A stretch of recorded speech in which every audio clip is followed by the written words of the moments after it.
নমস্কার বন্ধুরা। তো আজকে তোমাদের জন্য পিএসসি ক্লার্কশিপের জন্য খুব উপযোগী একটা ভিডিও নিয়ে এসেছি। এই ভিডিওতে আমি একটা ট্রান্সলেশন করে তোমাদের দেখাবো কিভাবে বাংলা প্যাসেজগুলোকে ইংরেজিতে অতি সহজে বাক্যগুলোকে ভেঙে ভেঙে অনুবাদ করা যায়। তো চলো দেখে নেওয়া যাক প্যাসেজটি কি আছে। দেখো, এটা পি.কে. দে সরকার থেকে নেওয়া একটি বিশেষ ট্রান্সলেশন প্যাসেজ। ইহাতে ভুবনের সাহস বাড়িয়া গেল, সে যতদিন বিদ্যালয়ে ছিল সুযোগ পাইলেই চুরি করিত, এইরূপে সে বিলক্ষণ চোর হইয়া উঠিল। তো এইরকমভাবে পুরো প্যাসেজটা একবার পড়ে নেবে। পড়ার পরে তুমি লাইন বাই লাইন ট্রান্সলেশন করার চেষ্টা করবে।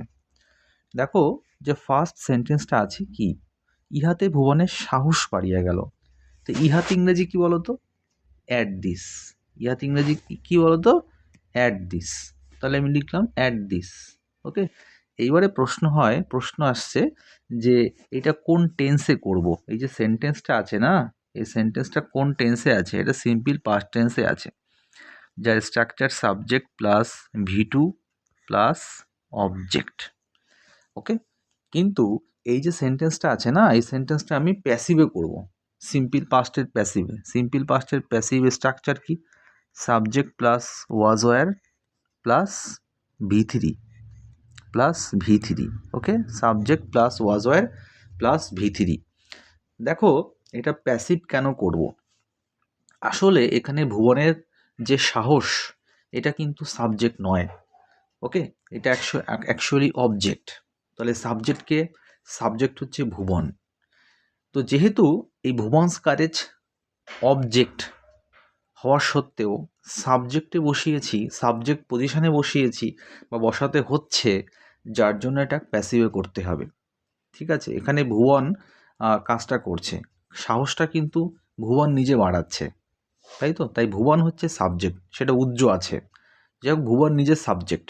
ওকে, কিন্তু ভুবনের যে সাহস সেটা কিন্তু অবজেক্ট। তাই জন্য ভুবনস কারেজ এটাকে আমি অবজেক্ট হিসেবে ট্রিট করব এবং সাবজেক্ট পজিশনে বসাবো। আমরা জানি অবজেক্টকে সাবজেক্ট পজিশনে বসালে সেটা প্যাসিভ স্ট্রাকচারে চলে আসে।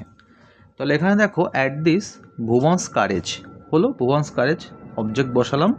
তারপরে কি বসাতে বলেছে? ওয়াজ ওয়্যার। তো ভুবনস কারেজ এটা তো একটা সিঙ্গুলার সেন্স বিয়ার করছে, যার জন্য এখানে ওয়াজ বসাও, তারপরে বলেছে V3 বসাও। তাহলে এখানে তোমার ভার্বটা কি আছে?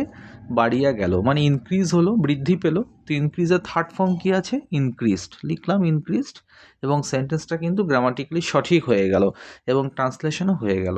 At this Bhuban's courage was increased. কেউ যদি এরকমভাবে সেন্টেন্সটা লেখো সেটাও হবে।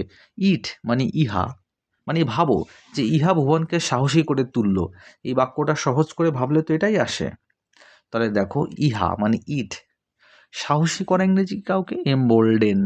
তাহলে এমবোল্ডেন্ড V2-তে আসবে, কারণ এটা সিম্পল পাস্ট টেন্সে আছে।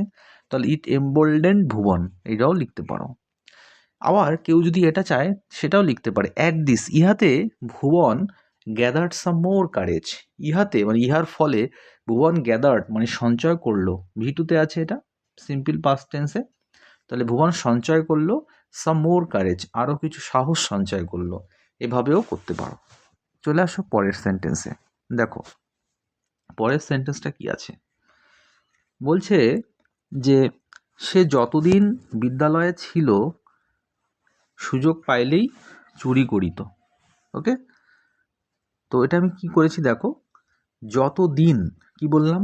যতদিন বা যতক্ষণ, এর ইংরেজি কি বলতো? As long as. কি বললাম? As long as. এই যে আমি লিখেছি দেখো। তাহলে অ্যাজ লং অ্যাজ মানে যতদিন।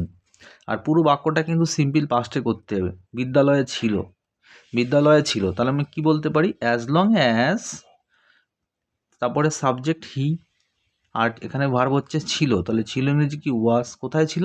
না বিদ্যালয়ে ছিল, তাহলে বসালাম ইন স্কুল। তাহলে as long as he was in school, comma, এবারে পরের পার্টটা আমরা ট্রান্সলেট করব। পরের পার্টটা কি আছে?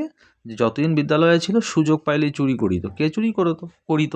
ভুবন নিশ্চয়ই, তার পরিবর্তে হি বসাবো, তাই তো? হি। দেখো, পরের পার্টে সাবজেক্ট হচ্ছে হি। তারপরে দেখো, এখানে একটা শিক্ষণীয় বিষয় আছে। বিষয়টা কি জানো?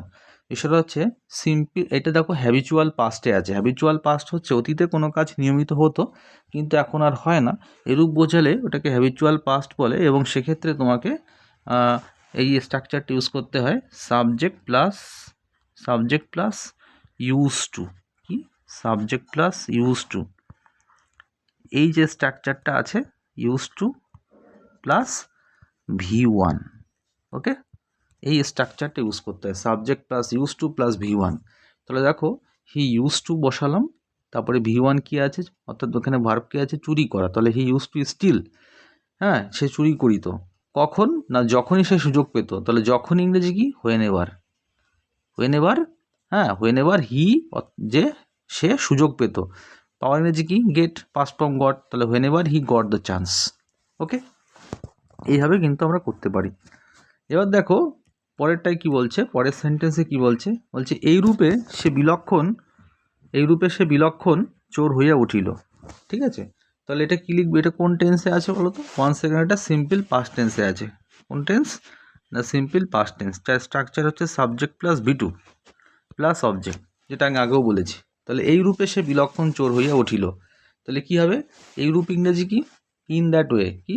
In that way. এটা ইন দ্যাট ওয়ে কেন করলাম বলতো, ইন দিস ওয়ে কেন করলাম না?